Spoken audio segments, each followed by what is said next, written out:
Howdy, howdy. What's happening? All you bad mofos out there in the Black Army radio realm, welcome back. Or if you're new here, welcome to the movement. We're glad you locked in with us today. We got an interesting series and topic coming up. I think some folks are going to like and been kind of requested in a little bit. Before we get into it, if whatever platform you're listening to us on, Apple, YouTube, Spotify, whatever, get a 5-star rating if you can. That actually really helps us more than you think. Give us a follow. And whatever episode you think, any of these investigations, interviews, stuff like that are any good, send it to a friend. We would really appreciate it. And before Joel and I talk about how awesome our 4th of July was together here in wonderful Yampa, Colorado, I'm going to tell you what we're kind of getting into today. And so today we're going to take a look at ancient history, ancient human history, and some of the events associated with it. What we're going to focus on, we're going to talk about the Younger Dryas impact hypothesis that probably put an end to the last ice age around 11,000, 12,000 years ago. We're going to talk about Göbekli Tepe, which is a 12,000-year-old temple.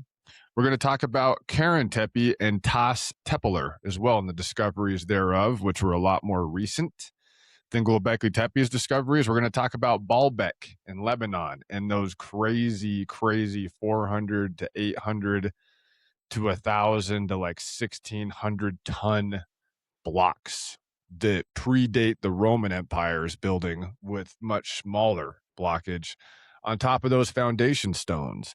And we're also going to talk about Derinkuyu in Turkey, which is wild, an underground city that could house 20,000 people that went down like 60 stories or more. And it had ventilation and food and a well, water to drink. And they lived there for thousands of years. And it dates basically to Göbekli Tepe. We're going to talk about that stuff today. But before we do, Joel, I lost you. Mic was off. There you go. We're back. The Derinkuyu one's pretty cool. They kept their livestock down there and stuff. Like, horses, cattle, huge livestock. And also, even cooler, there were so they've found a lot of these underground cities. Derinkuyu is the biggest one. The really cool thing about all these cities that they have found, bro, is they all link together. There's like 10 mile, there's like 5 mile like tunnel systems from one city to the next. There's 10-mile tunnel systems from one city to the next, where you would literally be able to go to these underground cities through these underground tunnels that are hundreds of feet below the surface and be able to go from city to city through the tunnels. It's crazy shit, dude. We're going to get into all this stuff. Before we do, Joel, how was your 4th of July, buddy? Good to see you again. Been a long time. Yeah, it was good, man. Yampa's always a good time for the 4th. Yeah, it was good weather for the most part. Some good music the night before. Didn't get too sunburnt, didn't get too tuned up. It was good. It was a fun time. Still, it's still blows my mind all the fucking people who are like who don't like get the Charlie Kirk thing. Like the more you dig into there were some people holding Charlie Kirk signs, and not that I'm against Charlie Kirk, but it was more or less, you could tell it was just from the normal conservative narrative and not really thinking that Israel or somebody might have had a big influence on that. On that assassination. And there was this was one video that I saw that was really interesting. And this guy, essentially, they break down the explosion from whatever went off on Charlie Kirk. Some suspect it that the mic had a explosive charge put in it. But I think that makes the most sense. Goddamn sure wasn't a 30-06 bullet that hit him in the neck, and it wasn't his fucking diet or the fact that he was in such good shape that his neck stopped a 30-06 bullet. Someone essentially recreated the acoustics of the same distance as that bullet, and then did some AI stuff saying like had the sound of a 30-06, and then in the AI program put like what it would sound like with that same setup, essentially. Oh yeah, you can map and I can even do one better, bro. There was a guy on X. He set up a 30. He did a 30-06 rifle, set up a bunch of cow bones, at Yeah, the I saw. exact Yep. same distance, right? And when he put that 30-06 round into those cow bones, it blew them with cinder blocks too, by the way. It was cinder Yeah. blocks and cow bones, just to demonstrate to people out there that don't know what a 30-06 round can do. Yeah. And that round blew those cinder blocks and cow bones apart, which was, of course, it would. Anybody out there that's ever hunted with anything at all would understand that. Put a round in anything. Crazy shit. Oh, yeah. So we had some one-way lizard shit in our parade, that's for sure. Like that one And float that whatever. had And Bill Clinton with the two girl like yeah, blow-up dolls, and then they had Trump next to it with just a sign that said "You're fired." I was like, Jesus, don't let any kids on that float. yeah. It's Come good that you don't on, have any kids on that seriously. float, because if you think Trump's any better than fucking Bill Clinton when it comes to perversion, sexual perversion, you're wildly out of your depth Yeah. as a human being You're at this point. yeah. You're Wildly out of insane. your depth. So, yeah, man, but we had a But good time, dude. It's been the last couple of weeks were busy. We did a lot of camping, a lot of fishing, caught a lot of fish. It's hard to get people like lake, like trout, river trout, lake trout. right. You got to butter and season the shit out of that. And we catch a lot of fish and eat it anyway. But I was able to get Amy, Aaron's old lady. She is Oh, like nice. Miss Anti River trout eater, and she ate the shit out of a bunch of fish we cooked. But I mean, I had garlic, salt, and buttered those fish to where you almost couldn't even taste the meat anymore. Right. She Yeah. ate a bunch of it. But yeah, man, busy, buddy, busy, but good stuff. It was a good couple weeks. I was pretty tired for the last couple days. I'm not gonna lie, kind of recovering. I had to dry out a little bit too. You know what I mean? I don't Yeah. drink very much I these days. And I drank more in the that's last couple of weeks than I have for a while, in a minute. That's for sure. that was my big thing. 2 days drinking hard. And I didn't realize we had a celebrity on our street, Rachel. Apparently, Oh she's like a yeah. celebrity. Apparently. Everybody's like, Rachel's house. That's Rachel, if you're funny. listening, you're a local celebrity. It was my first time there, but she was a very kind host. So I'll say Yeah, she that seems like a much. cool gal. Seems like a cool gal. All right, man. Yeah, Go ahead, bud. I feel the stress. My life's about to get super crazy if we essentially put an offer in, and if everything gets accepted by that offer, like I'm moving my partner into my house for 2 or 3 weeks, and then move in Have you guys lived? me. You guys live together now? Nope. Okay. I mean, So you're gonna make the plunge like buying a house. Yep. Hey, We man, are. fucking the older you get, the more you know, bro. So I've met Steph, and she's awesome. And so, Well, I like, mean, your girlfriend's she's a sweetheart, man.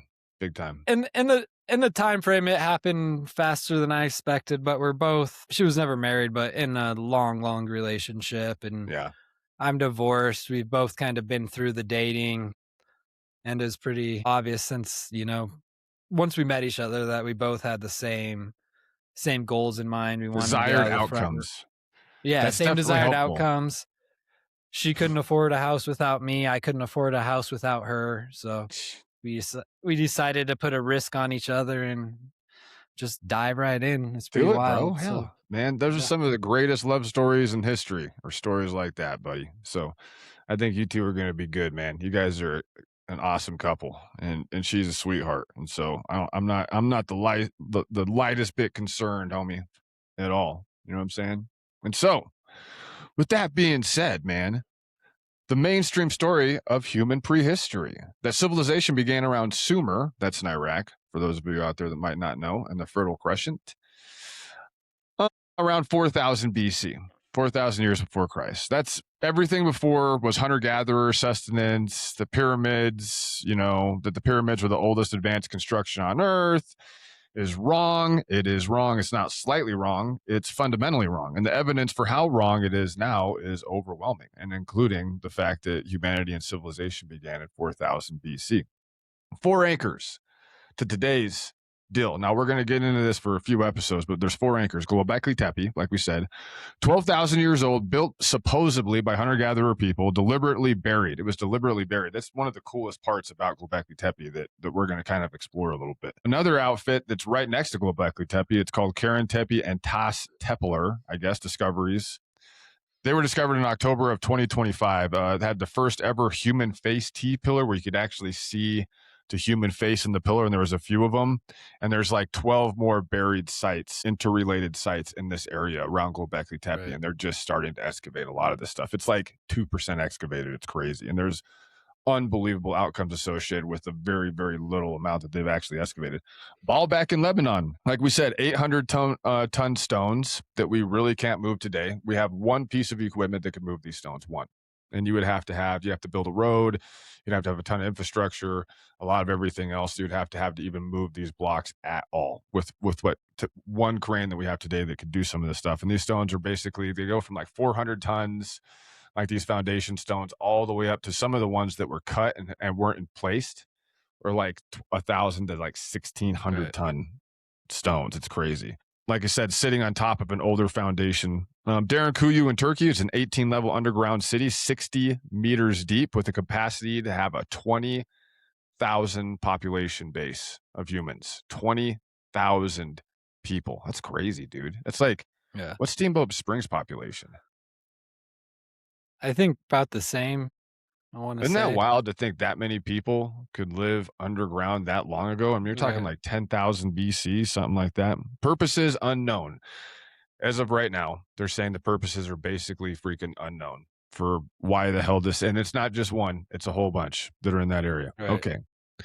The framing, or the timing, I should say. Okay, we're going to also talk about the Younger Dryas impact hypothesis, the idea that a comet or a comet fragment system swarms, basically, or like, what's the word for it? Like, a lot of it would create airbursts, but just fragmentary comets that came down, struck the North American ice sheet around 10,800 BC, which would be like, what, 12,000 years ago, a little bit over 12,800 years ago, something like that. Triggered rapid climate reversal, caused catastrophic glacier meltwater floods. A lot of these flood myths date to exactly this time. Wiped out all the megafauna, especially in North America, almost like instantly. Flash frozen, flash burned, megafauna just immediately wiped out. All right. Possibly destroying a global civilization whose survivors carried a memory of an event forward as a flood myth. They survived this and rebuilt what they could from what they remembered. It was kind of known, I guess you could say it was kind of like humanity's last reset.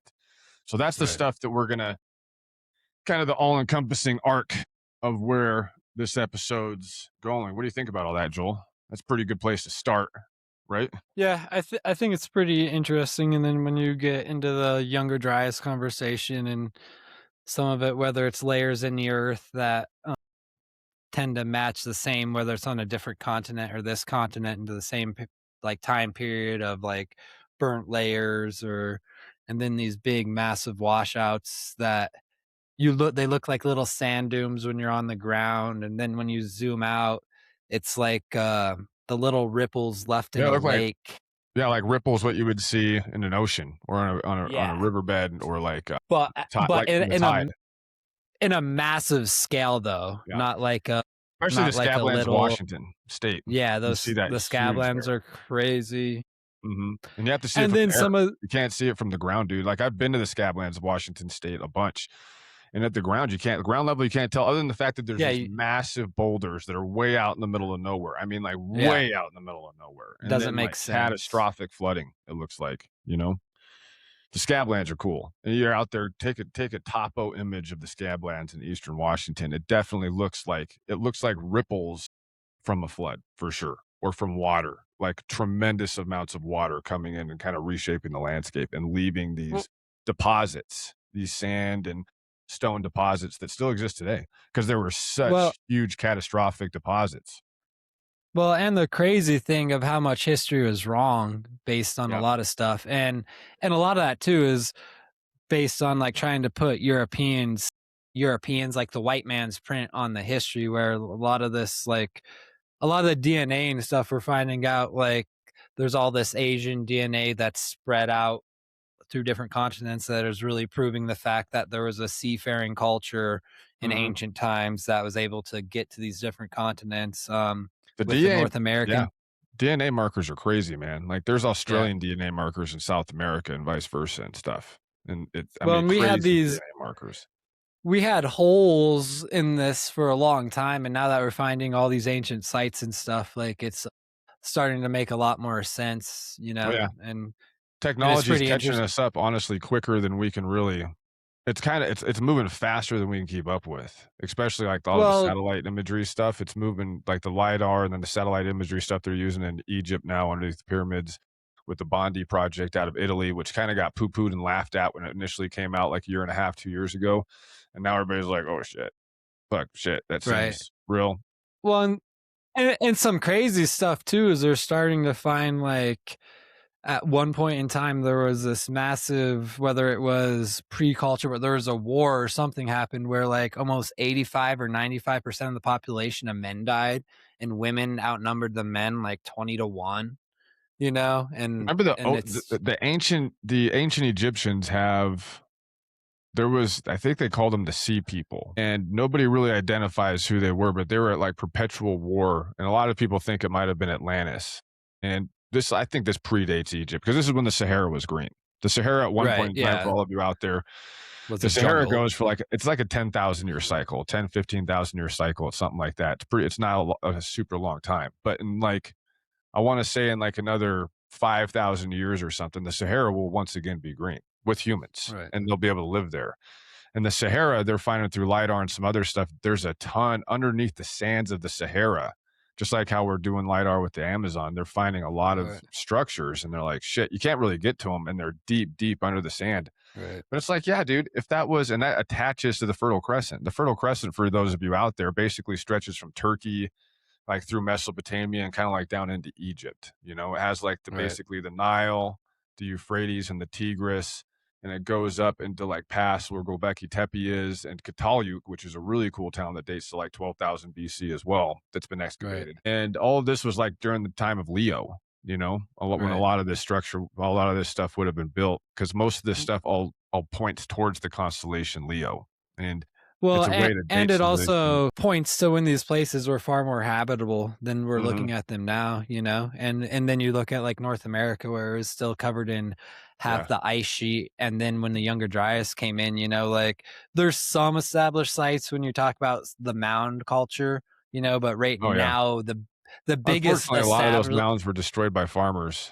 yeah, Like, almost 99% of them were destroyed by farmers. It was way if you look at the surveyors, there's a book out there, I can't remember the name of it, maybe it'll pop in my head, but it's from the 1800s, and it's surveyors. It's these 2 guys who surveyed basically the Americas. They went all the way across, and, uh, like, right, and then they talked about all these mounds, dude. The book is just filled with mounds. So, like, there's these massive, giant pyramid mounds, right, huge earthworks, like, structures, especially along the Mississippi floodplain, along the big river systems, because what we're finding, even if you're talking about the Rhine, the Amazon, the Mississippi, the Tigris, the Nile, the Euphrates, it's like civilization has grown in these freshwater environments, especially these massive rivers.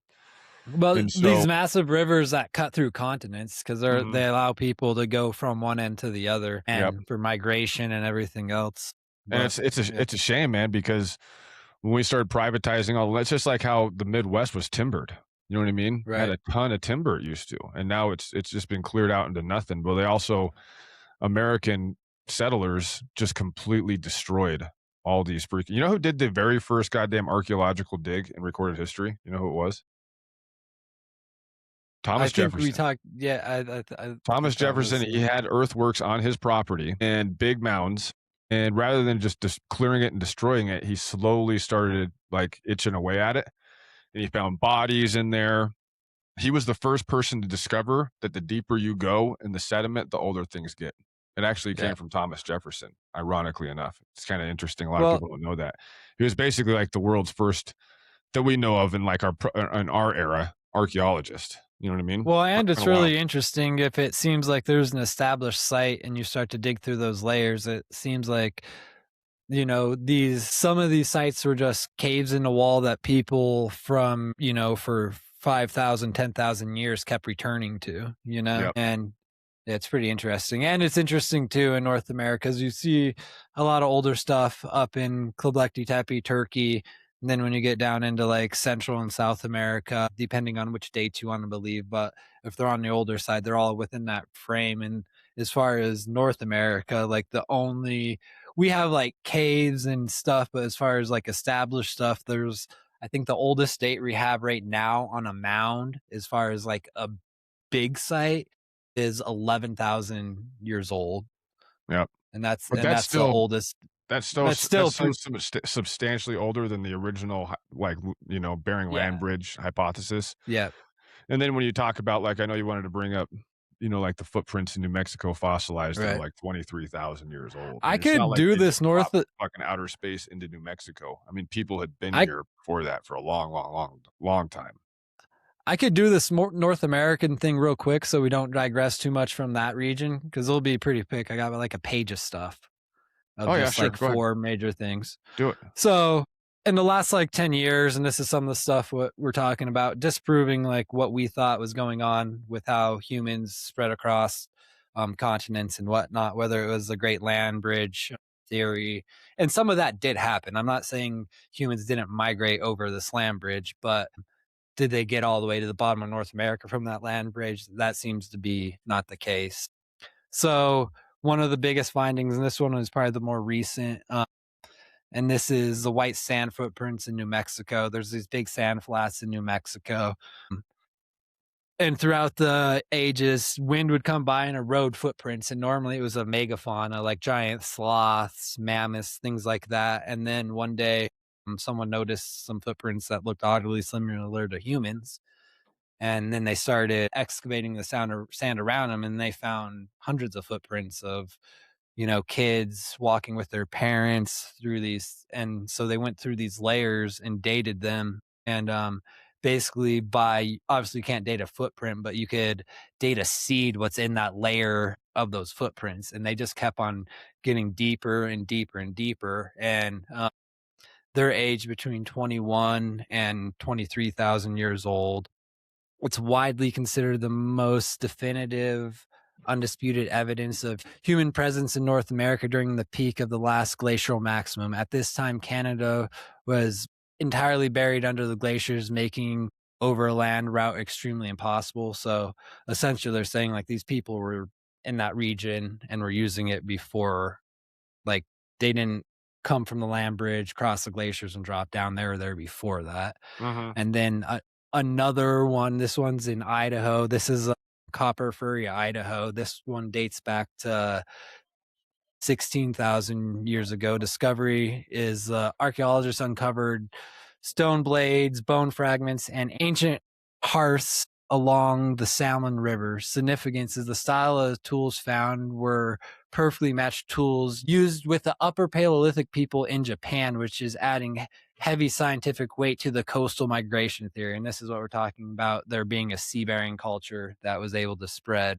outside of the land bridge. Then you have the Deborah L. Friedkin and Galt site in Texas. This ages from 1,500 to 20,000 years old, located just north of Austin. These sites yield over 3 million artifacts, including thousands of small and specialized chert tools buried directly beneath the traditional Clovis tool layer. So this was saying there was somebody who was predating the Clovis people, what for the long time was thought to be like the oldest North Americans, which they thought had some descendants from European or Europe. So, and the significance is the discovery explicitly shattered the idea the Clovis people were the first Americans, showing a highly mobile, distinctive culture and thriving in the Texas millennia earlier. So just saying that there was someone Mhm. else before the Clovis people. And then Oh, you yeah, have Meadowcroft definitely. Rock Shelter in Pennsylvania. This is a massive rock overhang, revealed deep timeline of human occupation, including a distinctive shaped Miller Lancelot stone projectile point. So that's a type of projectile point like a spear tip or arrow tip. Or like a The Clovis tip, significant which is what they named the Clovis people after. Right. Mhm. Located in the eastern side of the continent, this site showed that humans had not only reached North America before the land bridge opened, but had already fully crossed the continent. So, and these are all things that are rewriting history in the last like 10 years. Oh, yeah. Up before this, people were thought of crazy to like mention something. And there's Oh, still a yeah. lot of people who do get looked down in the science field about some of the stuff. It wasn't until some of the age dating, like that white sands has been like cross-checked so many times where it's been checked and checked and checked upon checked, and there's still people who say it's wrong, You know, the and good they thing about the White Sands, though, is the National Park Service did the excavations, yeah, and since that's so conventional, they just can't like, nobody's really disputing that anymore. And also on top of that, dude, on top of all the stuff you're talking about, there was a site in Southern California, it was a mastodon site. It dates to like that 100 some like, basically, like, 100 to 130,000 years ago. No right, shit. yeah, And the reason that they know it was humans is because they can tell from butcher marks on the bones. And the archaeologists that originally found that site, and it was originally they were cutting in a freeway. Okay. And a lot of these sites, believe it or not, if you're out there, a lot of these archaeological sites, a lot of the time are found through digging, like freeways, houses, foundations, like things like that, or cutting out like the sides of mountains, to be able to get a road in there, and then you can get deep into ancient history with that stuff, and you can see it, like, you can see the geology of it if you're driving, right? Especially in Colorado. You get to the western slope, you can see all those the geology on the side of the road of how all the different rock went as the years. Like, you got the light colored rock, right, the dark colored rock. You have stuff like the black mat, right? Where you're wondering, you're like, it's a foot of just ash that's been fossilized and turned to stone. And you're like, dude, a foot of ash? Do you know, when however long ago that was, that means that entire region was burning long enough to create a foot of ash and then have another sediment later on top of it to fossilize that yeah, sediment, which means that it was burning for probably hundreds of years, thousands, 1,000 years. I mean, you can see those catastrophic events in the geo in the layering, sediment layering, is you're just right, driving through the interstate sometimes, and you're like, "Holy shit, I can see 2 extinction events right now, right, just through that black mat layering and how deep it goes, especially when you get into like the Rockies, right? Because they have to cut so deep into these mountains to be able to get these passes, to get through these passes. And you find really cool. And once you start, I wish I should have been a geologist, man. If I could go back in time and redo everything, I would have been a geologist because I'm just fascinated by like that sediment layering and the stone and in right. like understanding what rock is and like everything that goes into it. I remember taking a geology class and freaking before I joined the army. I was like Fort Lewis, not Washington, Colorado, and at the campus in Durango. And I was like, took a geology class as a freshman, dude. And I was such a shit. Like I did not appreciate it, bro. I got like a D plus in that class. I didn't give a shit at all. I didn't really start taking school seriously until I got out of the military and started really taking it seriously. But I wish I would have because I think I would have appreciated it and I think I would have loved it. I just didn't Well, at the time. I think rocks. I don't know. Rocks are dope. I had Tell us a everything, bro. peer. I was a little kid and I was really into geology, and I'd walk around making my dad pick up rocks, right? And he would be carrying this backpack. By the end of a hike, he would have 20 pounds of fucking rocks in it. And I Mm. remember one time I'm My about wife's the six same years way. old. Yeah, I was about 6 years old or so, and we were in this fossil field. So I was just fossil after fossil after fossil. And Right. then I pick up a rock and I give it to my dad. And under his breath, he's ahead of me. He goes, "You know what that is?" And I'm like, "I don't know." And he goes, "It's a sex stone." And I go, "A sex stone? What the fuck are you talking about?" I'm 6. I don't know what sex is at the time. And then he mumbles, "Just another fucking rock," and begrudgingly puts it in the backpack and walks off. So now it's an inside joke when I say a sex stone It's a to sex anybody, stone but because you gotta deal with the repercussions of sex, which is you. yeah, right, right. Exactly. It's okay. As parents, we all understand that. Right. That's funny shit. But That yeah, is so that is hilarious, dude. anyways, yeah, it's Anyways, really interesting it's when super this younger interesting, man. I love all this stuff, we're gonna we're when gonna when you get into it here. when you start to see the younger Dryas and some of these divergence, DNA timelines that coincide with younger Dryas and populations being forced to move or stay put. It's a pretty interesting. It all when you start drawing the dots together, I don't understand why people are still fighting some of this Yeah. stuff. Well, You know, it's because you gotta rewrite everything, and then you got people that have built their entire careers off of a hypothesis, and they're finding out that that hypothesis is now right? wrong. And you're like, Well, when you've built 40 years of your academic career on that, I mean, like, for me, I would be pumped about it, you know what I mean? Because that means we're moving forward. It wouldn't bother me, but for, like, people like Zorhi Hawass or whatever down in Egypt, you know, right, it's like it's a big problem for that guy. Like, if there's pillars underneath the pyramids, you know, if there's a civilization that predates the Egyptians and the Egyptians that we know today didn't actually build the Sphinx right, and a lot of that stuff, which of course, I mean, like, we talked about, the Sahara was wildly green, which means it would have been wildly populated at the time. right. Big time populated, you know, because water brings life, and there would have been a lot of water and a lot of vegetation going all the way up into Egypt during the Ice And Age. And so it's like, yeah, of course there's gonna be people that predate Egyptians. There's people that predate everybody. That's what we're finding out. And so you get when so I stuck on this shit, especially people like Hawass in Egypt. He just can't imagine anybody saying that anybody but the Egyptian civilization that he represents would have had anything to do with building it.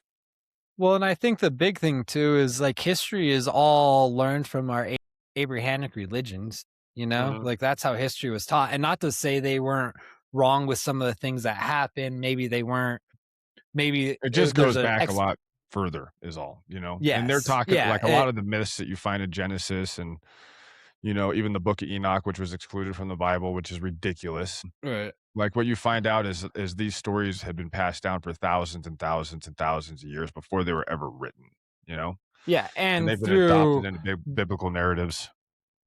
through other religions that weren't even Christianity too. And Yeah. if they were, you have the same story, you know, on another continent totally removed from Christianity, whether it's about the flood or It's other just like things like that, you Elohim, know? you know, from Yahweh. It's a perfect representation. I mean, in half of the Right, original Old Testament books, the people that who chronicled that, they talked about El or Elohim, not Yahweh. And Yahweh, he was the head of a pantheon of gods, kind of like how Zeus, right, is the head of a right, pantheon of gods. And El or Elohim was substituted for Yahweh. Some of the books did detail Yahweh, but they weren't as old. right, And Yahweh was supposedly a god that was under El or Elohim in the right. real ancient text. And when they started putting all the biblical stuff together, and as things started to get more recent, they took El and Elohim out, and they intentionally injected Yahweh where it had originally said Well, El or Elohim. And and, like, they stuff like took you get the little manipulations like that, you start finding them all over the place, especially biblically, because they have to, like, rather than just being open-minded about what was really going on and what people were really talking about and really writing down, you had to fit a narrative. The narrative is more right. important than the truth, you know? And that's the same thing we're finding with modern academia too, is it's like the Well, narrative it's modern academia is a lot like the Council of Nicaea and the people that put together the right. Bible, you know? They're the fucking like the godfathers of knowledge, and if you push back on them, it creates a problem, especially in academia if you wanna get your shit published, you know, Well, and or you wanna get your it was credentials. all based on control too, you know, Yep. they took narratives that worked without, like, something that could be compared to God, whether it was a Nephilim or, you know, something other godly than a pure God. And then they also took like a lot of the stuff that had to do with anything sort of feminine within the Bible pulled out. They took it from like Which is Jesus is unique to the within you. Bible too, because there's a lot of Right, places that were being a woman, you know, especially when it came to, like, the mystery schools and stuff that way right, predate, and, you know, it's like there was a mystery school in Egypt, and there is one passage in the Bible that talks about Jesus going to Egypt, right? right, After, like, as during his time, because everybody's like, "Where was he at?" You know, like, until he was 30 years old. He just kinda disappears from a child all the way up till he was a grown up, and it would have been interesting if Jesus would have ended up in Egypt at a mystery school over there, right, you know? And the Egyptians, there's weird ties, obviously, throughout the Bible to the Egyptians. There's a bunch of right. ties, right? Through Moses, through a lot of different things that lead back to the Egyptians, and so I'll tell you, that's kind of a passage that seems like it's missed a lot and people don't talk about it, but I'm Right. real curious to know more about the whole Jesus possibly being in Egypt throughout the duration Right. of his youth thing, and wonder, what would have happened there during that time, Right. and if he did attend a mystery school, because there's a lot of speculation on that, and there's growing speculation on that, for people that actually look into that shit. And so let's get into it, bro. Let's get into the meat and potatoes. All right. And we'll Let's riff do it. as we go. What do you think? Let's do it. Let's do it. All right. Southeastern Turkey, the province of Sanlufra. Sanlufra. I'm sure that's not how you say it. It's Turkish. A limestone ridge overlooking the plains where the Fertile Crescent begins. Remember, the Fertile Crescent goes from Turkey down to Egypt. It's like fucking all that whole area that we talked about before. Now, there is a hill there that the locals have called, for as long as anybody can remember, Göbekli Tepe. That means belly hill in Turkish, which is kind of funny that just means like belly, hill of the belly, Right. So I don't know if it looks like a pregnant woman or something, as you're walking up to it. I've never been there. All right. For centuries, farmers plowed on top of it and they hit stones. They hit stones repeatedly that were surfacing out of the earth. The Turkish state did a preliminary survey in the 1960s and concluded that the site was a medieval cemetery. Okay. That's what they thought it was. So when the farmers were talking about all these stones that they kept hitting, and they're like, we can't move these fucking stones. They're too deep. They're too heavy. They're too thick. And then the Turkish government was like, it's a cemetery. It's a medieval cemetery. And then they moved on and nobody thought anything about it until 1994, when a German archaeologist named Klaus Schmidt came to the ridge to reassess just specifically that site. He climbed the hill. He looked at what plows the farmers had turned up in the dirt and everything else. And within an hour, he understood that the Turkish state had been wrong by roughly 10,000 years of what they believed it was. Apparently, it did not take him very long to figure out that there is way more shit happening here than what the Turkish state believed. What Klaus Schmidt found under that hill, what he and his team began excavating in 1995, and what he continued to be excavating for 30 years after that, has forced a reconsideration of everything the modern world thought it knew about who ancient humans were and what they were freaking capable of. It rewrote everything. All right.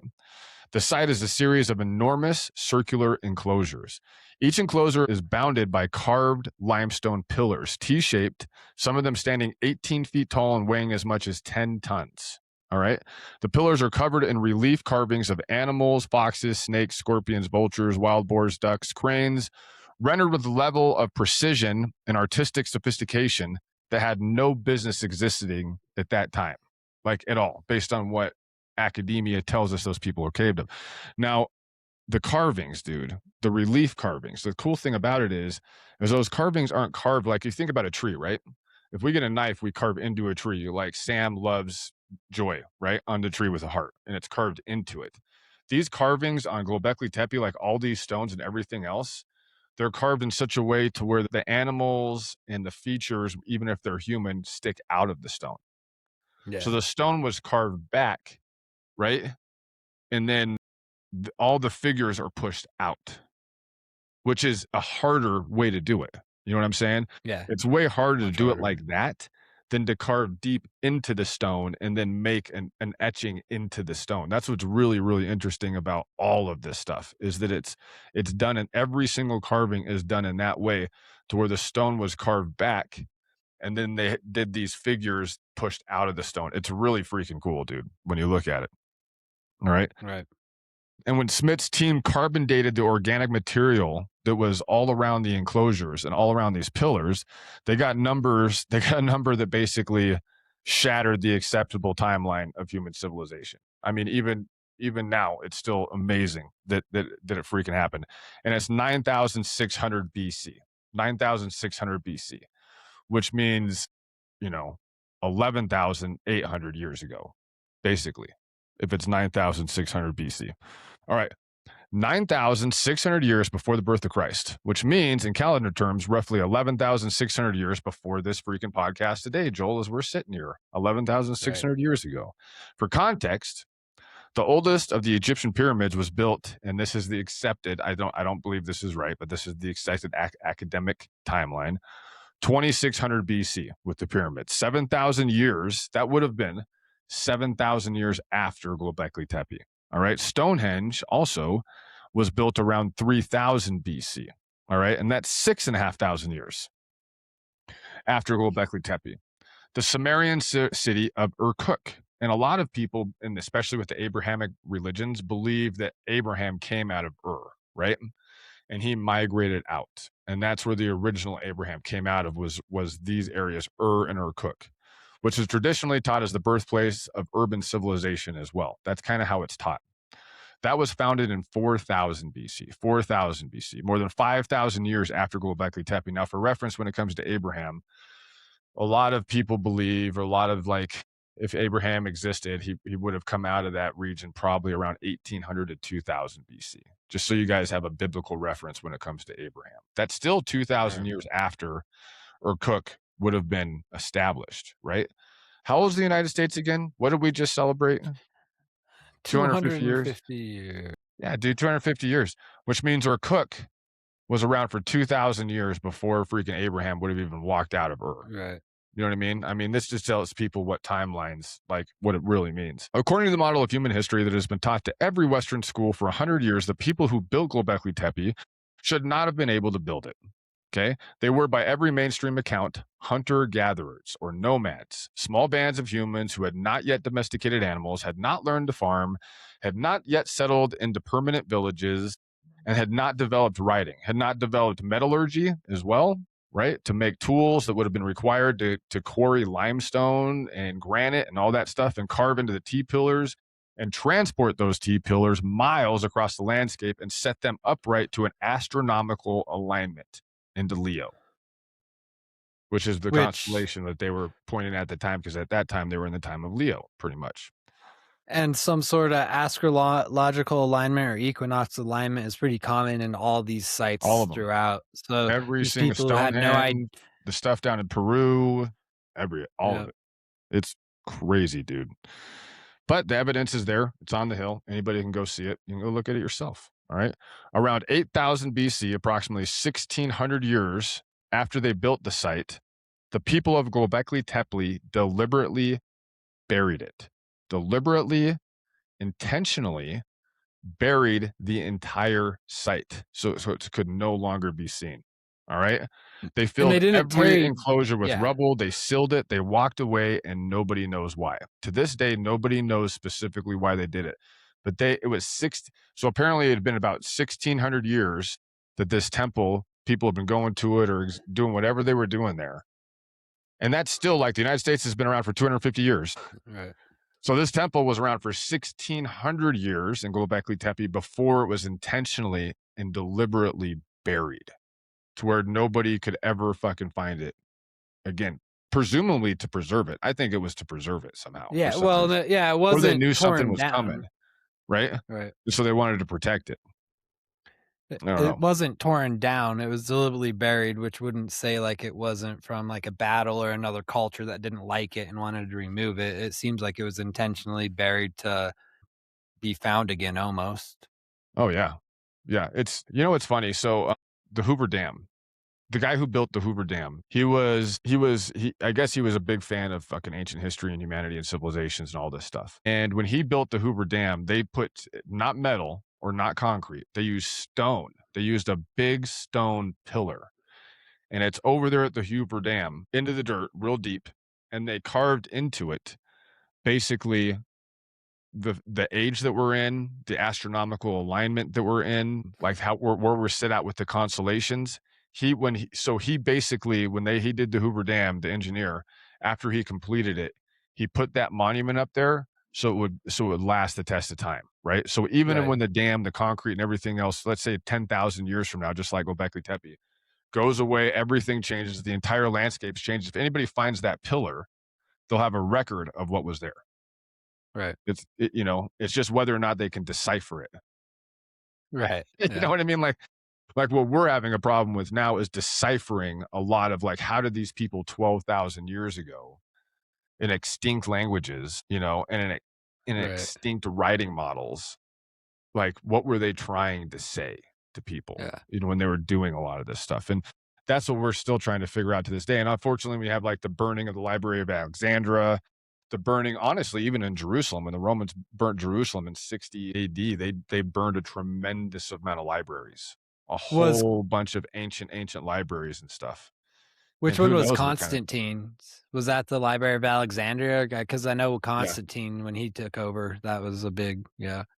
Yeah, it's just a terrible thing to do. We see it today, right? We see it with the Right. Taliban in fucking Afghanistan. Dude, we're seeing it with the fucking Israelis right now in Lebanon. Alright. The Israelis in Lebanon right now are destroying protected ancient archaeological sites. They're bombing them in Well, and Lebanon. that's another problem with the Middle East too, is there's so much stuff that's yet to be discovered because of the war climate that's been going on there for the last, 50 years. There's a lot It's of hard, dude. places that Yeah.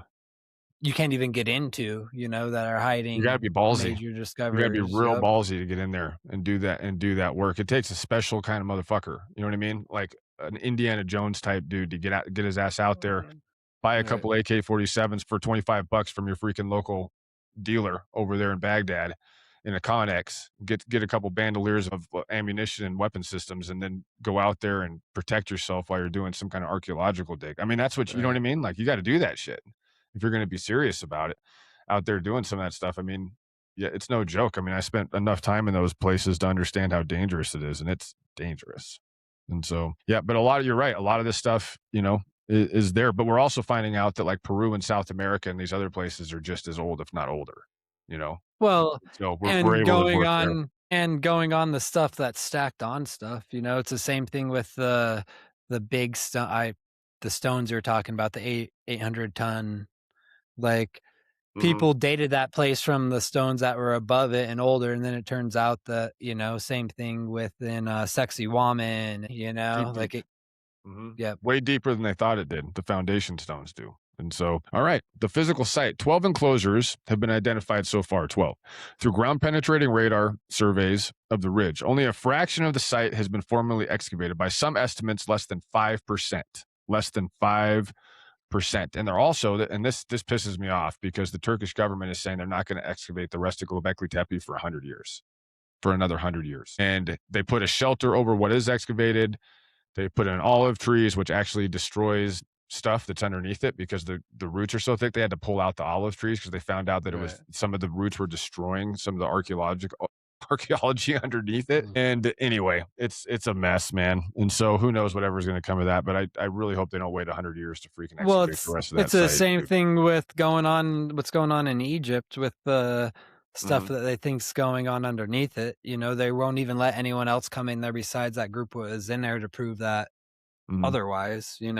So, Eventually, get to the point where some of this technology is going to become so good, you might not even need to dig right, unless you want to get your physical hands on it. You know what I mean? I mean, right, think about it in 100 years, like how good this ground penetrating radar stuff's going to be. I mean, you're probably going to get full topographic, like a topo map, with right, features and everything of what's going on. You could be like, we're going 50 meters below the surface over here. We're 100 meters below the surface over there, and come out with a complete map of what's under there. That's definitely coming. That's definitely 100% coming. And they'll be able to defy the state. So if right, Egypt or Turkey or fucking Peru or whoever doesn't want to let people come in there and work because they're worried kind of a little bit with their tourism aspect, right? When it comes to that, because right, what if all these sites predate their actual people? I don't think they right. have to worry about it. I think it's going to create more Just interest, bring more frankly. people. Yeah, I think it's going to create more interest. But it's like eventually it's going to be out of the state's hands, dude. Because if you're flying a Right, satellite in fucking outer space over the top of it and you can penetrate that deep and get those kind of readings, it's not going to matter anymore. right, It's just not. And then the more that stuff comes out and the more people rely on it and trust it because they're able to show you that it works through other sites, you know what I mean? Through other buried stuff and find it and show it to you is it basically as a template to how the machine works, then, you know, you're going to know that it's there anyway. So right. I'm kind of looking forward to that. I hope that happens sooner rather than later. I'll tell you that much. Each enclosure is circular, basically, roughly circular. All right, ranging from about 10 meters across to more than 20 meters across. Each is bounded by an outer ring of carved limestone T pillars, with two larger central T pillars standing in the middle of the ring. So you got T pillars in a circle all the way around it, and then you have two bigger ones that are right in the middle of it. Okay. The pillars, some more than 5.5 meters tall, that's 18 feet, more than 18 feet tall, some weighing up to 10 tons, carved from single blocks of limestone quarried from a source approximately 400 meters away. Okay, was where they're quarried from. Transported to the site, erected upright, set into carved sockets into the bedrock. So I had the bedrock there. In order to have these T pillars, it's like, how do you stand up these T pillars that are 18 tons, or I'm sorry, over 18 feet high and over 10 tons? And they're able to carve out into the bedrock, scoop it out, and then they set these T pillars into it like a popsicle stick. The carvings, high relief representation of animals, primarily predators, mostly predators, some scavengers, some lions, some foxes, snakes, vultures, scorpions, wild boars, cranes, and ducks. In some cases, the animals appear to be flowing across the pillars in like an ordered sequence, and some researchers have interpreted it as a narrative. Okay, it's like some kind of a story being told. To others, they appear individually isolated, deliberately placed. The carving technique requires stone tools of sophistication that these people who supposedly made them are not credited with possessing. Okay, so when you go back that far, modern academia does not credit these people, hunter-gatherers, to being able to produce the kind of metals you would need to Can you carve a fucking piece of wood with a piece of paper? No. No, right? You have to have something harder than the material. I can't carve granite with my fingernail, right? Right. And so you can't use copper, even during the age of copper, which is what makes everything so ridiculous about when they talk about copper tools with the Egyptians and everybody else. It's like that's like trying to carve into a pine tree with the freaking using a plastic knife. No, it's it's like trying to carve into a pine tree using a harder wood. It's like trying Yeah, to it's carve just into a pine ridiculous. tree using oak or something. Yeah, it's an absolutely ridiculous sentiment. Okay, the T pillars themselves have been interpreted by Klaus Schmidt and the current excavation team as, well, basically the horizontal top of the T head, the vertical shaft is the body. There's a human element to these T to these statues. Basically, they're saying the top kind of represents the head, the bottom represents the body, and in some of these pillars, there's actually hands that kind of come over the belly that are done the same Right. way, right? Where the arms are exposed and the stone's been pushed back and to expose these arms, kind of almost like they're holding their stomachs in a way. It's very human. There's a lot of human features, which are called anthropomorphic features, which are human form, physical features of humans that are on a lot of those T pillars themselves as well. Okay. Whose statues? The consensus among researchers who work on the site is that they represent either ancestors or a class of supernatural beings, gods or angels or something in between. Beings who are distinctly human shaped, distinctly larger than the humans who carved them, and distinctly worthy of assembly in circular gatherings. What the mainstream model cannot account for. The mainstream model of human civilization. The model that appears in every high school textbook goes like this, basically. First came agriculture around 10,000 BC. Humans in the Fertile Crescent, they basically say the Fertile Crescent almost exclusively, and we're also finding out that's incorrect, like all the stuff we were talking about at the beginning of the podcast. Right. Began domesticating wheat, barley, sheep, and goats. Agriculture produced surplus food. Surplus food allowed some people to stop hunting and gathering. Those people had time to specialize into other things. Specialization produced crafts, and eventually art, and eventually religion, and eventually cities, and eventually civilization. The only problem that I see with that when it comes to agriculture is, what if you have a drought? What if you have a fire? Right? What if you have a bad infestation of bugs? Right? All of a sudden you lose a crop and you're in a little village and that's your number one food source. You can't Right. feed anybody. You can't feed anybody. I think that hunting has always been more important than gathering. I do. I really do. Because, and then we're seeing that a lot with a lot of these older societies. You're seeing a lot of ancient cultures that like turned towards agriculture and then moved away from it. Do you know what I mean? Well, And what they would do is they would domesticate animals to eat rather than agriculture, well, because they didn't have to worry about it as much. They knew they could feed their people. and it seems like before this era, and if it was pre Younger Dryas or after, there weren't the violence the weapons were made for food, so it would be interesting to see how much trading, if these were just small isolated communities of, you know, 500,000 to 1,000, or if these were trading in commerce, and how much of it was like, I see a much more social, like, infrastructure back then than now, Oh like yeah. how much of was like the Göbekli Tepe a place to meet to talk about what the crops are gonna do next year, who knows? I don't But there know. was all yeah, and there was also there's very little archaeological evidence for war too, and a lot Yeah, like exactly. the older you Yep, get, especially into the Ice Age and stuff. Because we just have this kinda have this Hobbesian, like the book Leviathan, that kind of was the foundation for John Locke, and kinda like this like how humanity basically enters a pact to move away from nature and accept government is a form of security. You know what I right, mean? Because in nature, it's all against all. It's like a war of all against all, as Thomas right. Hobbes described it in Leviathan. And the problem with that is when he wrote that in the 1600s, at that time, dude, they weren't able to read Egyptian hieroglyphs. We weren't able to interpret any of this archaeological stuff. They didn't understand how far back humanity went. You know what I mean? Well, and it was so tied into colonialism, so if you found a new culture, you eradicated them, And the like Abrahamic religions, like you're saying, yeah, like everything didn't nothing got older than Abraham himself, or it Noah. was like when the Spanish first discovered the Central Americans, they said like, "Oh, these people they don't steal, they don't murder, they don't hurt each other, they're super kind, they laugh, they're bulgarious, they were super helping, they would make great servants," And We must and conquer that's them.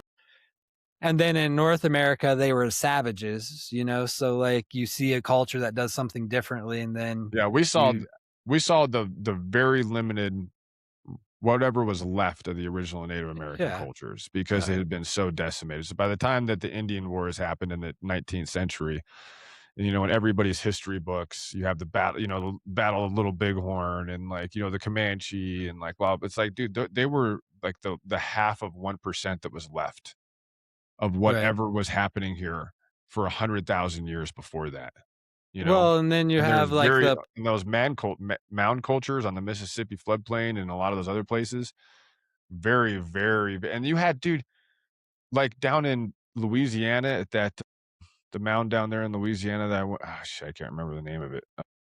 But dude, there was, like, 20, 30,000 people living there. It was a massive city, and yeah, there was, like, nothing for warfare or even, like, butchered bodies of any kinda way, like, the nothing at all. LSU Totally LSU peaceful. campus mounds, and that's Yeah, the that that was not the ones we went to, but it was, damn it. My wife's gonna kick my ass. I can't damn it, remember the name Ty. of it. Anyway, it was super cool, big, huge mountain down there in Louisiana that we went to, but yeah, nothing for, like, warfare, but they had water, they had, like, running water, they had sewage, waste treatment stuff, away from the little city. These mounds were very colorful and painted, very vibrant, which Right, everything down in South America would have been the same way.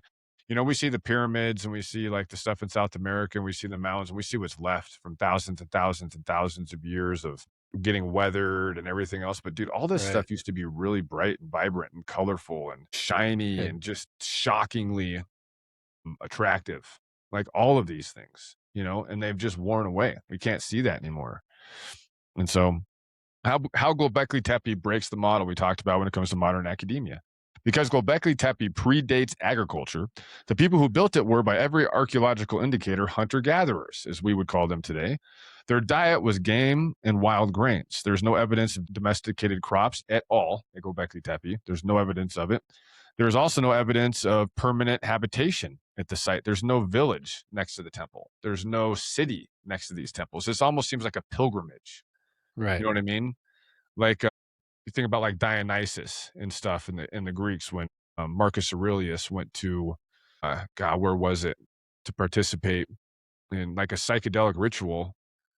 Can't remember the name of that place either. I'm drawing a blank today in a lot of No, things, I know Joel. it's It's yeah, terrible. I feel you. But Something's anyway, it in was a the air. pilgrim it seems like a pilgrimage area, you know what I mean? Almost like Yeah, it was Mecca is for the Muslims today, right? Like, you're supposed to get to yeah, like Mecca at least once in your life. pilgrimage to go. like a meeting spot of some sort. Exactly. All right, what it means in the plainest possible terms. Hunter-gatherer humans without agriculture, without writing, without metallurgy, without cities, without surplus food, spontaneously organize themselves into a labor force sufficient to quarry, transport, carve, and erect 10-ton stone pillars in ordered congregations at a level of artistic sophistication that would not be equaled for another 5,000 years, which also means, Joel, this wasn't the first time they did it. It wasn't the Well, first time they did it. Like, and another this is a finished product. and another interesting thing is like when you moved into Egyptian times and stuff, they were normally under a pharaoh and lineage and like a period, when like you look at whether it's Stonehenge or Göbekli Tepe, you can't tell what they're worshiping.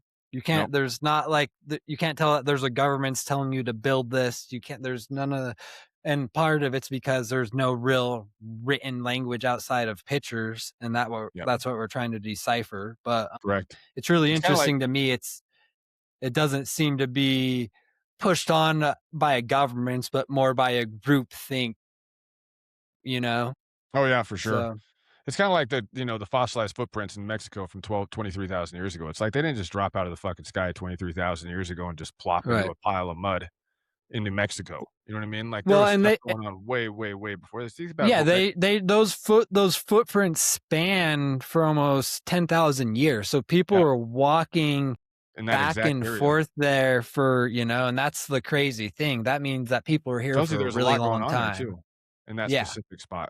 And these things at Gobekli Tepe, this wasn't the first time they had built pillars. I mean, this was way too sophisticated and perfect to be the first time you, like, if you're a tattoo artist, your first fucking tattoo that you ever do isn't going to be awesome. right. Yeah. Okay. This, The 1,000th tattoo you do is probably going to be pretty fucking awesome. You know what I mean? right. So these guys that built this shit, it wasn't the first time they did it. It's too perfect. It wasn't the first time they did it, you know? Well, and the white plans make sense because the rest of North America was ice sheets. So the only really livable part of North America would have been that region, Mhm. from essentially like North Dakota, South Dakota, is that's where the ice starts melting and you start to have habitable regions, Mhm. or the Yeah. glaciers stop, I guess I should say, not ice stops melting, but yeah, Yeah.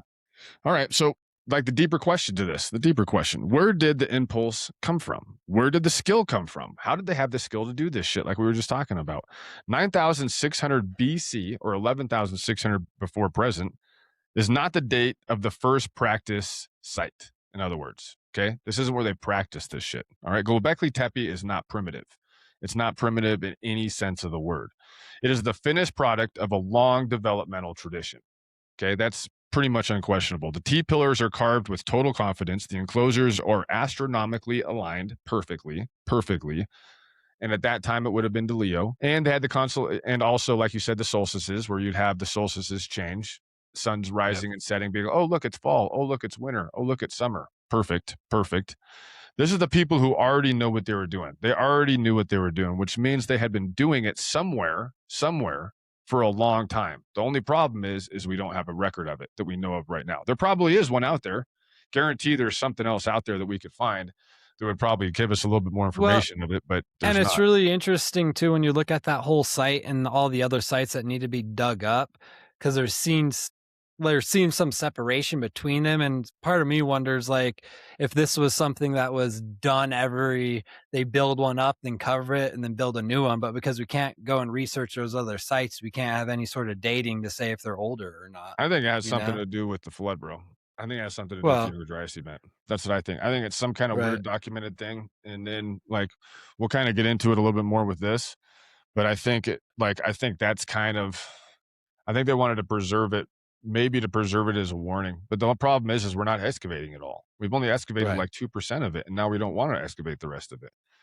And it's like the more we're finding out about cataclysms and like resets with humanity and just the earth in general. I mean, humanity's been through 3 or 4 massive resets already, dude. I mean, right. massive resets that we've survived. We've gone down to 1,000 to 10,000 humans on the planet total before, and still, and like, we're able to rebuild. I mean, the perfect example of that is that freaking volcano that blew. I got it written down here. I wasn't planning on talking about it already, but there was It was like 75,000 years ago. It was a volcano like the Southern Pacific. Oh yeah, Toba, Right. the Toba volcano, super volcano.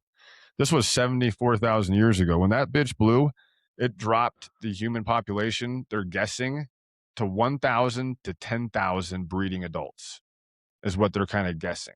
And they can kind of, how they go back through that stuff is a lot of genetic marker DNA stuff. Like you Yep. can, it's weird how they can cross reference that stuff. But that was 74,000 years ago. I mean, fucking humans barely survived that, Right. barely survived that. And then you come back to about, 12,000 years ago to would be the Younger Dryas. And you're like, from 74,000 years ago to about 12,000 years ago, you're talking like 60,000 years of humans kind of getting back on their feet again. You know what I mean? That's a pretty significant amount of time, because the last freaking catastrophic event we had 12,000 years ago, the Younger Dryas, was probably dropped humanity pretty Right. significantly across the globe. That's why that's why it's still etched. We're talking about it today, even through myth and tradition, primarily religious tradition today. Still, I mean, that's how Right. deeply ingrained these events are in the human psyche, and it's always that way. Every cataclysm, every reset that we've had, and the Younger Dryas, what is just the most recent one that we've had.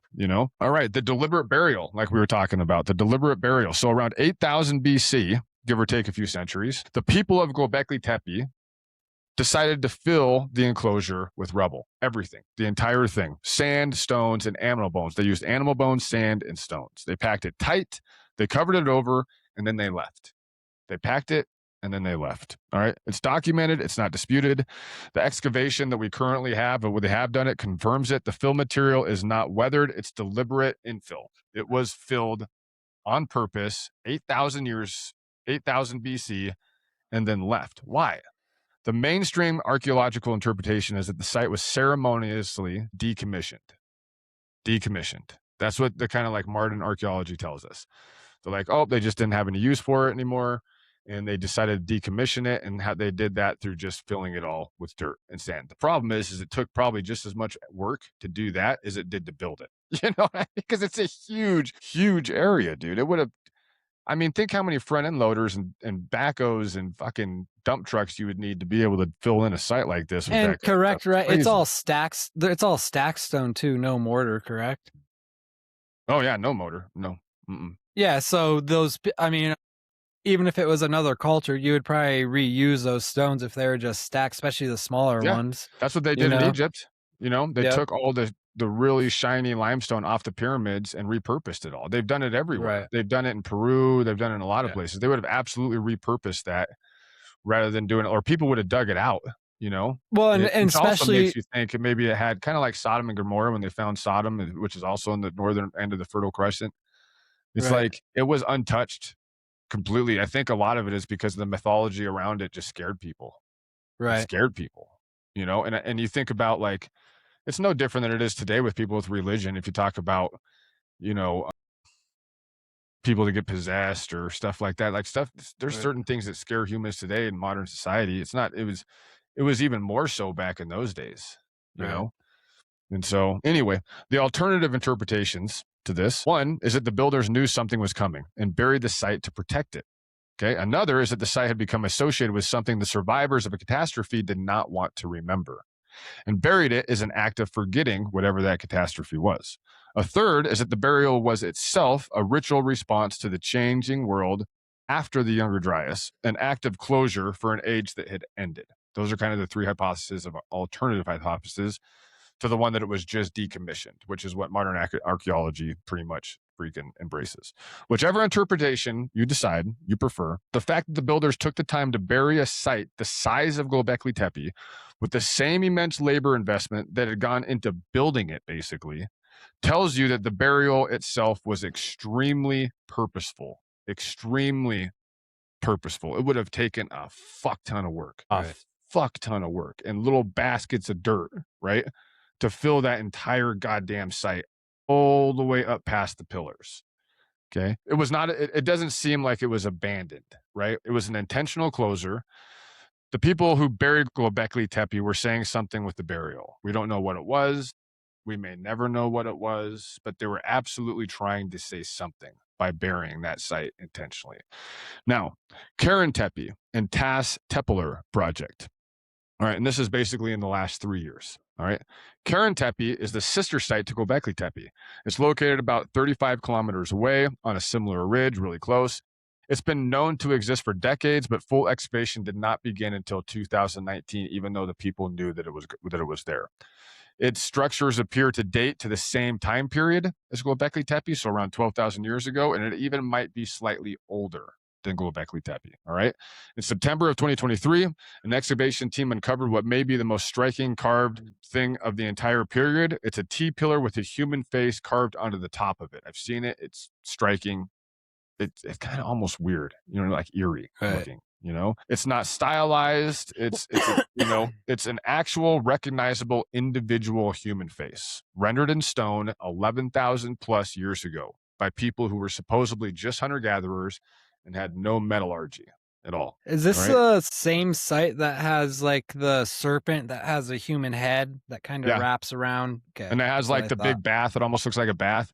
And that human head looks kind of sinister, like slightly sinister when you look at it, and it may just because of the weathering and stuff, but it's like you get down in there, and I've never been there, but you see with the documentaries and stuff, you're like, that face looks like it would fucking bite me in half. It looks kind of evil in a way. To me, that temple, that archaeological site does have like a much more, it does have like a darker feel to it related to Göbekli Tepe. Yeah, it does. And it also seems more like it's different. Well, we don't fucking know because we have this is all speculation. It's all sitting there, dude. It's sitting there to be excavated, and we're not doing it. It drives me out of my freaking mind, bro. It's like, could you imagine the wealth of information or knowledge that could possibly, all you got to, if you just dig it up, what could you find out about it? I mean, it's 12,000 fucking years old. Humans did this, and they had been doing it for thousands of years before this, obviously, or else they wouldn't have been capable of making something so elaborate and immense, But because it disproves everything that every culture was built on, essentially. Eventually we'll push past it. Like I said, we're at the end of something that hasn't ended and the beginning of something that hasn't begun, and everything's twisting right now. Eventually it's going to pop, and we'll come in just to a new phase of humanity. It'll happen in some places quicker than it happens in other places. All right. The Taş Tepeler project, the Turkish state archaeological program covering the entire region, has now identified at least 12 interrelated Neolithic sites in the vicinity of Göbekli Tepe. 12 different Göbekli Tepes, basically, that are all buried still. All right. All dating to the same time period. All right. All appearing to be a part of a single cultural work, all of which were, until roughly 30 years ago, completely and totally unknown to archaeology. All right. And they've at least 12 more sites, just like Göbekli Tepe, that really haven't been touched. And even Göbekli Tepe, just like we said, basically hasn't been touched. It's been like 3% excavated. All right. 12 sites in a region that was, according to the textbook model, occupied by scattered hunter-gatherer bands. This isn't a scattering of bands. This is civilization. This is a different form of civilization for sure. Located exactly where the textbook said no civilization could exist at all. No credit for it 12,000 years ago. All right. The current lead archaeologist at the Taş Tepeler project, which is kind of like the umbrella encompassing Göbekli Tepe project, is a guy named Nesmi Karul. All right. Has said on the record interviews that the emerging picture is of a widespread coordinated cultural sphere with shared iconology, and that's iconology is the interpretation of symbols, art. So if you think about Göbekli Tepe, all the symbols that are in that are carved into the stone, it's all symbolism. Shared archaeological conventions, shared ritual practices, shared architectural, conventions, shared ritual practices within the cultures, the archaeological signature of an early civilization, not a proto-civilization. A proto-civilization is like the early characteristics of an urban civilization, but we're talking about an actual civilization here that the textbooks denied could even exist at all. And that's Göbekli Tepe. All right. Now, we're going to move on from Göbekli Tepe to Baalbek in Lebanon, Where's Israel attacking again right now? Breaking the ceasefire? Hmm. Could it be Yeah. Lebanon, which is the home Lebanon. of a shit ton of archaeological history? I mean, a ton, dude, of archaeological history. The fact that that place is just getting shelled by Israel, it's really hard not to hate that state, Joel. And once There again, it's a wouldn't be state, not a religion. It's a state, not a religion. You fuckers out there that can't wait and to there w- get into our ass about that. It's a state, not a and there religion. wouldn't and there wouldn't be Christianity if it wasn't for Lebanon in that Fuck region, no, there you wouldn't. know? And also, that's Like, where St. Peter's buried as well, for all of you yep. out there that may not know. And St. Peter's burial was bombed by the Israelis Yeah. also. Nothing to see here with that, though. All right, now we move from a 12,000-year-old temple in southeastern Turkey to two sites that make the puzzle a little harder, not easier. All right, Baalbek in Lebanon. Derinkuyu in central Turkey is another one, is what we'll get to right after this. All right, but let's talk about Lebanon first, Baalbek, the stones that shouldn't exist. Baalbek is in the Bekaa Valley of eastern Lebanon. In the Roman period, it was called Heliopolis, something like that. Heliopolis, I think. The Roman temple complex there, the Temple of Jupiter Baal. Have you heard of that? The Temple of Jupiter Baal? That's the temple that was built on top of all the foundation stones of Baalbek. Was one of the largest religious structures the Romans ever built. It is a spectacular ruin of Roman building, and that's not the mystery that we're going to talk about, though. All right. The mystery is what the Romans, what they built on top of when they built that temple. All right. Beneath the visible Roman columns of the Temple of Jupiter, embedded in the podium that supports the entire complex, are three of the largest cut stones anywhere in the entire ancient world. They're called the trilithon. The trilithon. Three stones, each weighing approximately 800 tons. Each stone cut perfectly. Perfectly, Joel, 800 tons each. We're going to have some context here. All right. A modern shipping container, fully loaded, weighs about 25 tons. All right. An Abrams tank, which is like the biggest tank that we have in our arsenal, is 70 tons. 70 tons. The single stones of the trilithon each weigh roughly the equivalent of 32 loaded shipping containers or 11 Abrams tanks. Each stone cut Crazy. perfectly. They're set into the podium wall approximately 20 feet. Dude, this is fucking 20 feet above ground level. So each one of these stones are perfectly cut and they're set 20 feet above ground level, which means somebody at some point quarried them out of a limestone bed that was a kilometer away, 1,000 meters away, transported them uphill across that kilometer of terrain, and then lifted them into position 20 feet above ground level and set them with such precision, Joel, that a piece of paper cannot be inserted between them to this day. All three blocks. Crazy. 3 blocks, 800 tons each, cut perfectly, 20 feet above the ground, flat, and placed with such precision that they've almost welded together. You can't put anything between any of the stuff at all. All right. The largest crane operating in the world today is the Saren's SGC 250. It has a lifting capacity of 5,000 tons. That's the only thing we have today that can lift these stones. All right. It can lift the trilithon stones, but moving it to Baalbek would require. So, for example, if you needed to use something like this to lift those stones, it would take weeks of setup. You would have to have specially engineered roads, all right, that could support the crane and the infrastructure as well.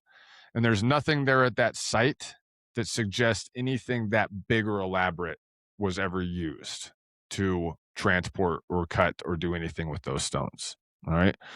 In the ancient quarry a kilometer away, the biggest stones they didn't even get a chance to use, lies larger, bigger stones, still attached to the bedrock at one end, never fully extracted.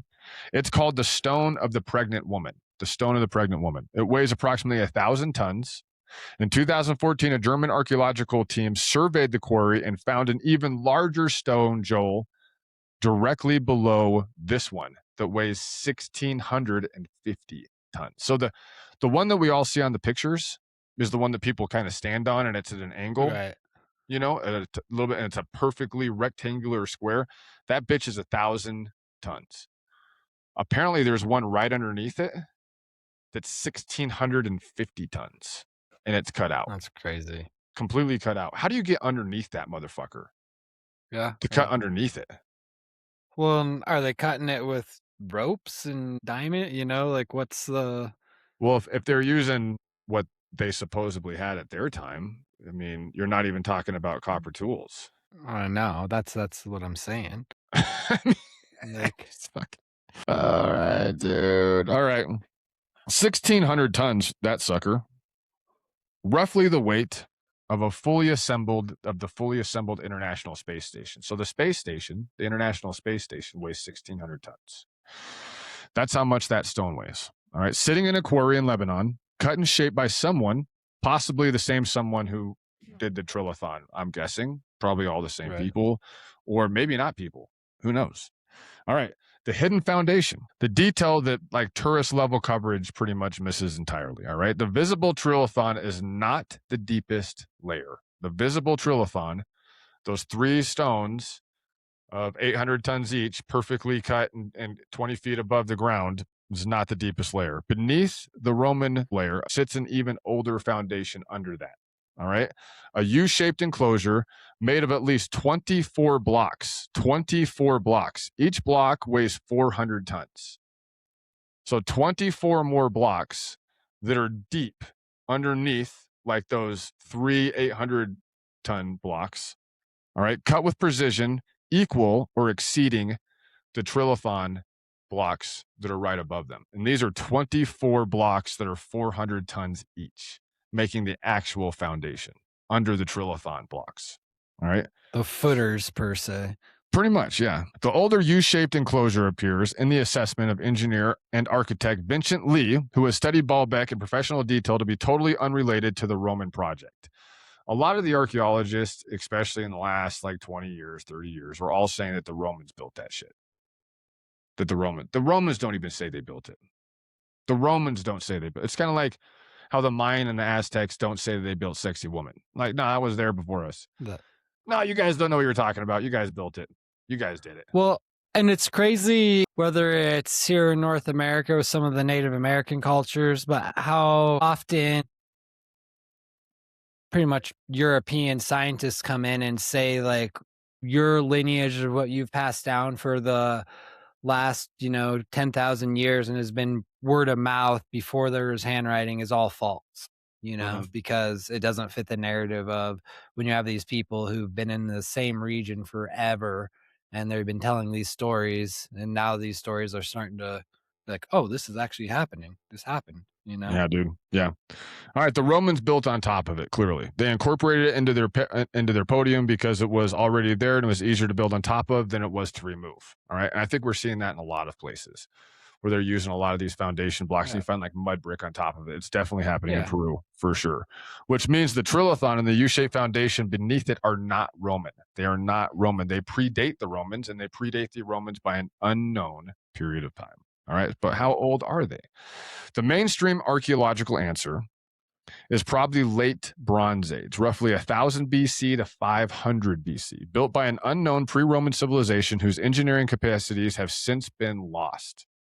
That seems like the pretty safe answer to me, and then they can kind of just check out. All right. There is also the answer that requires prostellating on civilization for which we have essentially no other archaeological trace. In other words, a civilization that's unknown to us at this point. Alternative answer, advocated by researchers like Graham Hancock, Randall Carlson, and others. The alternative history realm has grown dramatically in the last 10 years. And a number of others working in the alternative history space, like I said, is that the base structures at Baalbek are far older, possibly pre-diluvian,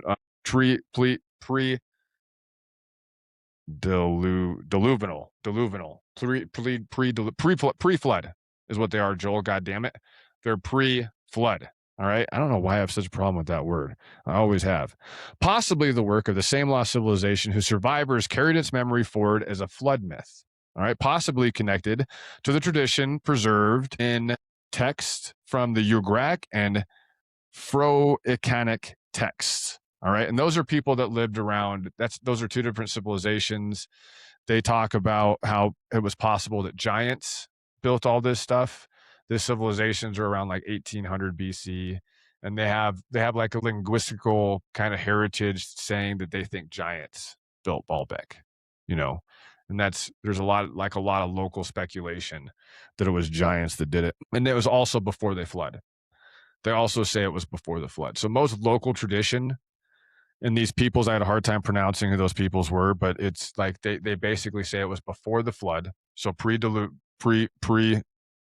diluvial, and then it was built by fucking giants. Saxy Woman has kind of a similar myth to the local people. I'm pretty sure it's Saxy Woman, Yeah. of someone who set the big stones there. And it's interesting too that I find those myths comes up. They seem to be by people who walked upon these sites and say, this is where we're going to live now. And they had to come up with a reason of how those stones were built because they fucking didn't know how, you know? So whether it was giants or a civilization 10,000 years before them that built them, you know, like it's always blows my mind. Yeah. Yeah, for sure. It's pretty wild shit. I mean, so we can decide, or you can decide, whichever answer you think is more plausible.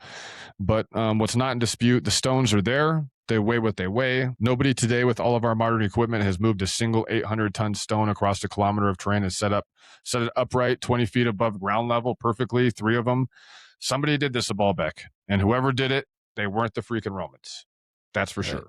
So, yeah. All right, Derinkuyu. This one's crazy, Joel. Crazy, right? Turkey's got some wild shit, man. Turkey's got some wild shit. Katalyuk. There's a town in Katalyuk that dates back about 12,000 years ago. And dude, that's one of the coolest towns there is. There's like there's all kind of archaeological representations of female gods, and that they worship female deities. There was like 12 to 15,000 people living in Katalyuk or more. They had like running water. They all had enclosed building and structures. They had streets and blocks, like city blocks and streets. They worshipped like the bull.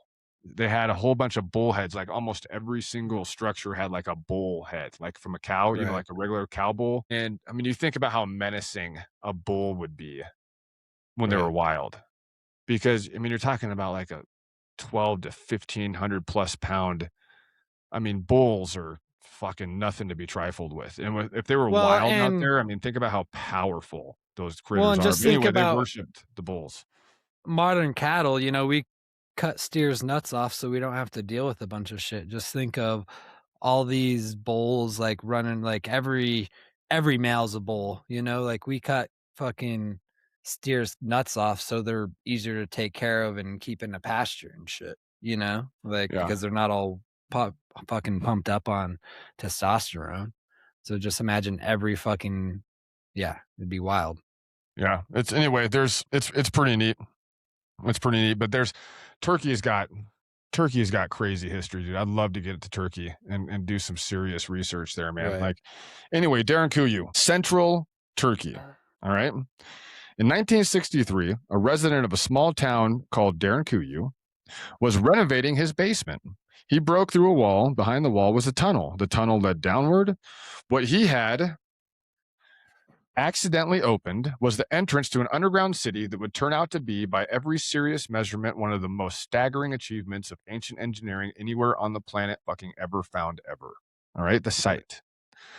18 levels of interconnected rooms, tunnels, ventilation shafts, wells, chapels, kitchens, stables, storage rooms, and living quarters. Descending 60 meters below the surface, 200 feet straight down. 200 feet straight down. Capacity for approximately 20,000 people living there, plus their livestock, plus their food supplies. All right, ventilation. The city has more than 50 vertical ventilation shafts, some of them extending the full 60-meter depth. The shaft design provides air circulation to every level, even when the surface entrances are completely sealed. It's not a work of amateurs. Somebody knew what they were doing. Again, Joel, this wouldn't have been the first time you did this. This wouldn't have been your first tattoo. Right? Not this sophisticated. Not this sophisticated. The defense. And it took some planning too, you know. So either you were getting invaded by what they do with all the dirt. Right. They don't know where the dirt is. Like, there's no big mounds of dirt anywhere. Yeah. because of it. Yeah. Defense. The city could be sealed from the inside using massive circular door stones, each one's weighing approximately around a ton-ish. They could be rolled into position across the entry corridors and then locked from behind. Once sealed, the city was effectively impregnable from any attacker who did not know its layout perfectly. All right. The water. Wells drilled from within the city reached the underground water table, meaning the inhabitants had access to fresh water that could not be poisoned from above. Could not be poisoned from above. There's a couple reasons for that. One's people, right? Raiders, fucking marauders, whatever, right? Poison it. Another one could be volcanic ash, maybe too much carbon monoxide. Like what was going on in the why were Right. they living underground for hundreds of years or 1,000 years? Was it directly after a cataclysm where they had 1,000 years of darkness? Right. Because that's spoken about in hundreds of different civilizations, how they had generations of absolute darkness on Earth. You know, that would be another way that the water table could have been that why they needed to drill water from below. But either Right. way, they had fucking water and they had fresh water from wells from getting dug into it. The scope. Derinkuyu is not the only underground city in that area. It is the largest so far discovered that we have so far found. 20,000 people, which means there could be something larger, right? But there are at least, dude, there are at least 200 separate underground cities in the exact same region, the exact same area. All right. The next two largest are called Kamakuru and Ozinkoi. All right. These two, and this is pretty cool, they're connected to Derinkuyu by a 5-mile tunnel, 5 miles underground connecting the cities. And all of these cities are connected underground, which That's means you wild. could run back and forth, but it would be like a fight. Dude, how were they lighting it? Did they have Right. fucking lanterns? Did they have headlamps? 5 miles, dude, that deep under the So earth, yeah, it's pitch black. that many, it's complete, dude, it's blacker than black. It's black. It's the Grinch that stole blackness. I mean, it doesn't get blacker than that. Right. And you're like, dude, that entire area had to have been lit somehow. What were they using to light? Just candles? I don't think so, because I think candles, the smoke would poison you eventually. Yeah. And so it's like, what were they using as a light source, dude? Nobody really talks about that, but it's like there's a lot of things like that. Like, what in the hell would they have used as a light source, bro? Or just walk until you see the light again. Just pitch black. But I mean, Just you could have, dude, but I just feel like they're too sophisticated for that. yeah, you would think so. You know, I mean, it would appear so based on what they were able to accomplish with this. They had to have had something to work with that, right? They had Right. ventilation systems. They were able to drill into the water source and pump it up. Like you had to get the water up from the wells. Right. It's like maybe they were just using buckets and pulleys, but I don't know. You know, it's kind of crazy. The mainstream dating for Derinkuyu puts it during the Hittite period, which is around 1600 to 1100 BC. All right. They said that there was major expansion during the time of the Christians because they said they wanted to hide from the Arab raiders around 700. That's kind of like the tourist guide version. All right. But the initial construction is a completely different question because to build the initial framework of an 18-level underground city, 60 meters deep, in solid volcanic tuff, as they call it, requires an enormous coordinated labor investment, estimated by modern civil engineering assessments as multiple decades of continuous work by at least hundreds and hundreds of people. The Hittites, who supposedly built it, this is interesting because this is the people who this is who archaeologists credit to building this, and this is around 1600 to 1100 BC, controlled the region for only about 400 years total. And they left extensive written records of all of their construction projects. Apparently, the Hittites were very rigorous in their record keeping. And guess what? They don't have a single Yeah. record, not one, that's ever been discovered that talks about Derinkuyu. Not one, which means that it was either such a forgettable achievement that they just didn't document it, or they Right. forgot to document it. This doesn't seem like a forgettable achievement to me, Joel. I think what And happened is the Hittites found it, if they even did find it, and they don't have any records of it at all, which tells me right. that it had been there and they didn't know it. I don't think they knew it. that it was right underneath their feet to begin with, which probably means the initial construction is substantially older than what we think it is. Alternative history research have argued that the construction dates as early at least to around 10,000 BC, which would be about 12,000 years ago, right about the same time as Göbekli Tepe, right about the same time as Baalbek, all these same places, which would place it in the same time period. All right. The question nobody wants to ask. Here's the question that nobody in mainstream archaeological establishment wants to ask out loud, but any honest observer or in person who investigates this kind of stuff, especially Derinkuyu, has to sit with. What were they hiding from?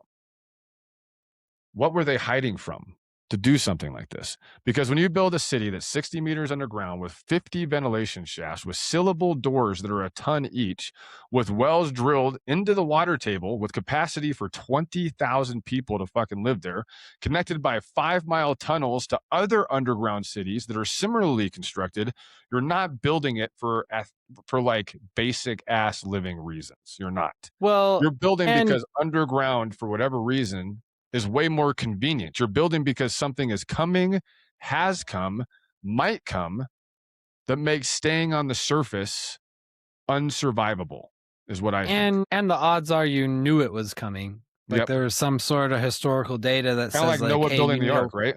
This Yeah, is coming. there's- You have this amount of time to build the ark, take 2 of every living creature and survive this. It's like, it kind of seems like it would take a long time to build something like this. The mainstream answer is military threats, like we said, marauders, raiders, things like that, like hiding from Arab armies, stuff like that. That's the mainstream answer. Obviously, it's much older than the Christians hiding from the Arabs. For example, don't require 60 meters of depth, right? It doesn't take freaking 50 ventilation shafts extending the full depth of the city. It doesn't require sealed water sources. It doesn't require those features, human enemies with swords. Like, it's what it requires those features is an atmosphere you can't breathe on the surface, I think, or radiation or fire or something else, something that would make the surface itself a threat, which leads me to believe that this was right after the Younger Dryas event. That's what I think happened. And I think it's kind of like the Hopi. The Hopi talk about the ant people. The Hopi is a Native American tribe here in the States. And a lot of the tribes in the States kind of had their records lost when they were just crushed by disease and American expansion. But the Hopi is one of the very few tribes that was able to maintain their records. And it goes back a long, long ways. And Derinkuyu, when you think about all these underground cities and the more and more stuff we find like this, the Hopi talked about the ant people. They said that the people had to live underground for 1,000 years, and they called themselves the ant people because of it. And it's like they were surviving what we were talking about, like radiation, fire. You can't breathe on the surface. Maybe it's too cold because the sun's been blocked out for hundreds and hundreds of years. You know what I mean? That to me seems a lot more likely than hiding from fucking raiders. I mean, because when you're doing that kind of stuff, like you build like the city of Troy, right? Huge walls, big moats, like your people can go explore. You don't turn into earth people that live below the surface of the earth and don't get any sun their entire lives for generations. And it was planned for a whole population, like it was not just, for 100 people. It was made for 20,000 people. I mean, that's substantial. That's trying to build something that has a potential to last because you don't know how long it's going to be. Oh, yeah. It's crazy. All right. The alternative history interpretation offered by researchers, like we said, a lot of the alternative history guys, is that these underground cities were built by survivors of or in fear of a catastrophe, either survivors of a catastrophe or people that knew a catastrophe was coming. You know what I mean? Kind of like you said, like they knew it was coming. Something that came from above, something that made the sky itself the enemy for a long period of time. The people invested decades of labor and learning to live underground to be able to execute. You know what I mean? I mean, that seems far, far more likely. And we're going to have to end it there because I have freaking baseball to get to as usual, but we'll start the next one with the Younger Dryas because I thought we would be able to get to Younger Dryas, but you know what? The Younger Dryas might be a good one to start the next one with anyway. Yeah. So it's a broad one. It's a good one, dude. This is good information. Hour and 45 minutes, homie. I got to roll, man. Got to roll. Get her done, bud. Take it easy. I'll talk to you soon, brother. Love it, man. See you. Later.